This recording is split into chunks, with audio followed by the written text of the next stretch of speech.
Welcome back, my dear friends. Today, 31, we're on page 161 in the Orchos Tzadikim, Ways of the Righteous. Chassid nikra al shem busha. The term chassid, which is the pious, are called so because it is derived from the word busha. Ki chassid loshan lavan. What is chassid? Chassid comes from the term white, from the term chassida, literally the white one. Chivarta. Viksiv v'lo ato ponav yechevoru. And his face will not now be white. And the targum of shame is chisuda. V'kol zelama. What do we need to know all of this? Ki hachasid tzarech lizbal busha kedei lekayim es haTorah. Because someone who's truly pious will have to handle busha, have to handle shame in order to fulfill the Torah. And a person should not pay attention to any type of shame in the doings of a mitzvah. And that makes you pious. When you're pious in doing a mitzvah, then you get to this level of prophecy. And it's referring to, and then Hashem spoke in a vision to chassidecha, to your saintly ones, and our sages tell us what is that referring to. That is referring to the pious ones who are able to handle a bit of shame. And you will attain fear of heaven through this shame. What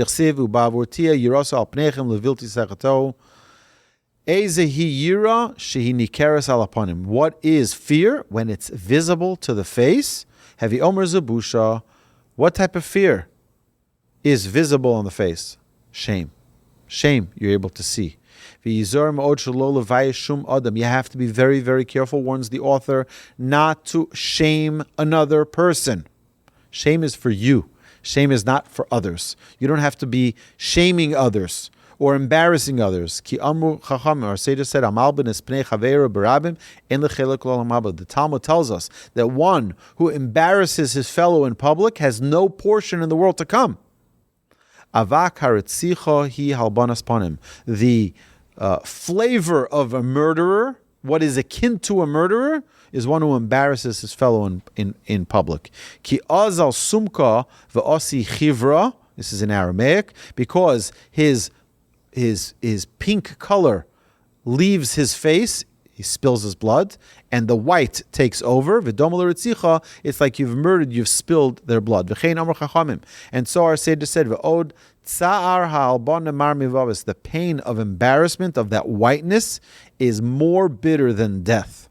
The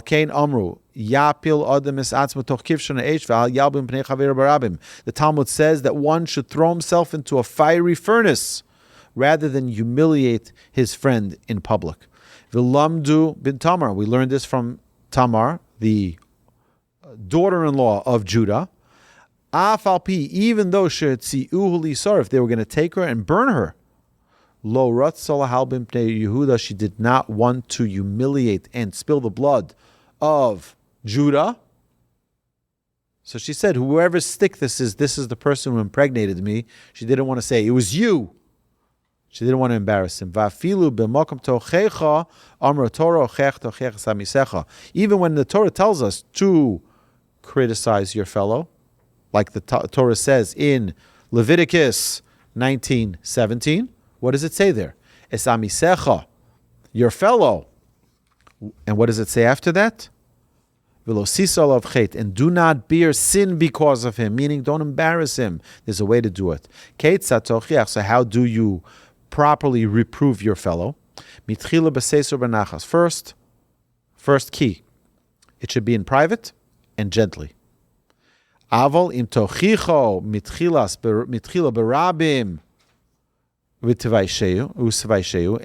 if you rebuke someone in public, or you do it in a way that humiliates him, then you're going to cause sin because they're going to despise your words and they're going to continue to do their sin, and now it's going to be on your account. If someone just embarrasses their friend for something they've done wrong and not even with the intention to try to properly reprimand them, we know that the destruction of the temple came because of the story of Kamtza and Bar Kamtza, where he was humiliated publicly and he reported on the rabbis and on the sages to the Romans, who consequently destroyed the temple. Lochein, top of page 167. Lochein tzorich adam lizar mehod. A person needs to be extremely uber cautious. Shelo yaseh davar asher mimeno tagia l'shum adam ba'olam boshes. Be careful of doing anything that will cause anybody to be embarrassed or humiliated. Gam yizar afilu b'divrei Torah. A person, even in his studying Torah, im yisav yitein im chaveru v'shamesh chaveru Torah. If you are talking in Torah study with your friend, which the Torah says, argue, disagree, fire with fire, Torah, even then it has to be in a way that's appropriate, that's not going to humiliate and embarrass someone.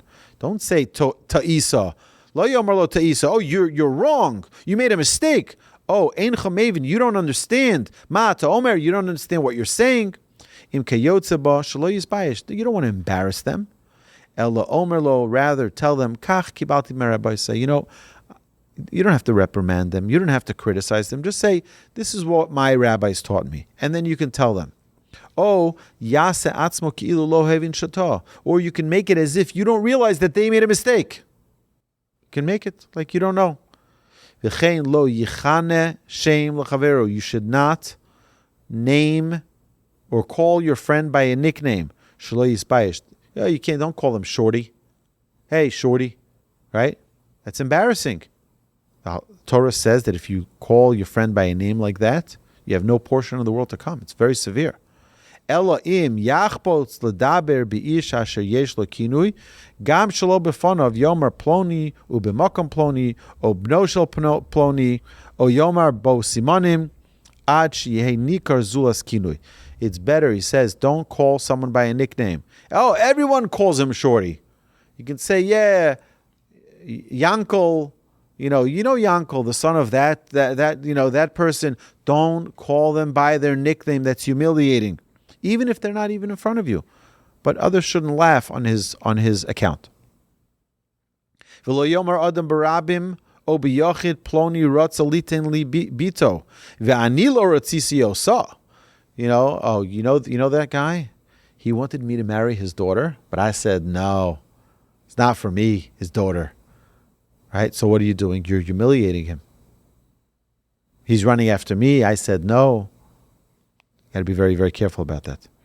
Ki bozehu nosin kavod la'atzmo. You give yourself honor, v'busha l'chavero, an embarrassment to your fellow. L'chein yidaktik b'chol inyon shelo tagia busha l'chavero mitoch devarav. A person needs to be extremely cautious that embarrassment does not come to your friend on your wings.